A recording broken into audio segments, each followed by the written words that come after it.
ನಮಸ್ಕಾರ, ವಿದ್ಯುತ್ವಾಣಿ ಯೂಟ್ಯೂಬ್ ಚಾನೆಲ್ಗೆ ಸ್ವಾಗತ. ನಾನು ವನಿತಾ. ನಗರದಲ್ಲಿ ಅಕ್ರಮ ವಿದ್ಯುತ್ ಬಳಕೆ ಪ್ರಕರಣಗಳು ದಿನದಿಂದ ದಿನಕ್ಕೆ ಹೆಚ್ಚಾಗುತ್ತಿವೆ.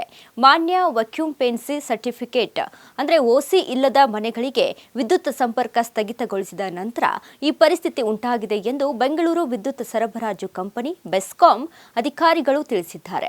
ಸೆಪ್ಟೆಂಬರ್ 2025ರಿಂದಲೇ ಅಕ್ರಮ ವಿದ್ಯುತ್ ಬಳಕೆ ಪ್ರಕರಣಗಳಲ್ಲಿ ಏರಿಕೆ ಕಂಡುಬಂದಿದ್ದು, ಡಿಸೆಂಬರ್ ತಿಂಗಳಲ್ಲಿ ಮಾತ್ರವೇ 419 ಪ್ರಕರಣಗಳು ದಾಖಲಾಗಿವೆ. ಇದು ಕಳೆದ ವರ್ಷದ ಡಿಸೆಂಬರ್ನ 190 ಪ್ರಕರಣಗಳಿಗೆ ಹೋಲಿಸಿದರೆ ದ್ವಿಗುಣಕ್ಕೂ ಹೆಚ್ಚು ಏರಿಕೆಯಾಗಿದೆ.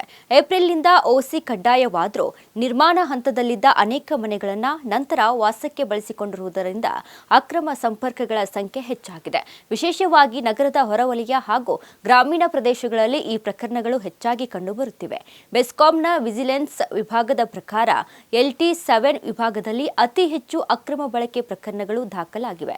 ಈ ವಿಭಾಗದಲ್ಲಿ ತಾತ್ಕಾಲಿಕ ವಿದ್ಯುತ್ ಸಂಪರ್ಕಗಳನ್ನು ನೀಡಲಾಗುತ್ತಿದ್ದು, ಅನುಮೋದಿತ ಯೋಜನೆಗಳಿಲ್ಲದ ಕಟ್ಟಡಗಳಿಗೆ ಈಗ ತಾತ್ಕಾಲಿಕ ಸಂಪರ್ಕವನ್ನ ನಿಲ್ಲಿಸಲಾಗಿದೆ. ಇದರಿಂದಾಗಿ ಕೆಲವರು ನಿರ್ಮಾಣ ಕಾಮಗಾರಿಗೂ ಅಕ್ರಮ ವಿದ್ಯುತ್ ಸಂಪರ್ಕ ಪಡೆದುಕೊಳ್ಳುತ್ತಿದ್ದಾರೆ. ಇದರಿಂದ ಬೆಸ್ಕಾಂ ಸಹಾಯವಾಣಿಗೆ ಬರುವ ದೂರುಗಳ ಸಂಖ್ಯೆಯೂ ಹೆಚ್ಚಾಗಿದೆ. ಮುಖ್ಯವಾಗಿ ನೆರೆಹೊರೆಯವರಿಂದ ಬರುವ ದೂರುಗಳು ಆಧಾರದ ಮೇಲೆ ತಪಾಸಣೆಯನ್ನ ನಡೆಸಲಾಗುತ್ತಿದ್ದು, ಪ್ರತಿ 2 ದಿನಗಳಿಗೊಮ್ಮೆ ಪರಿಶೀಲನೆಯನ್ನ ಮಾಡಲಾಗುತ್ತಿದೆ.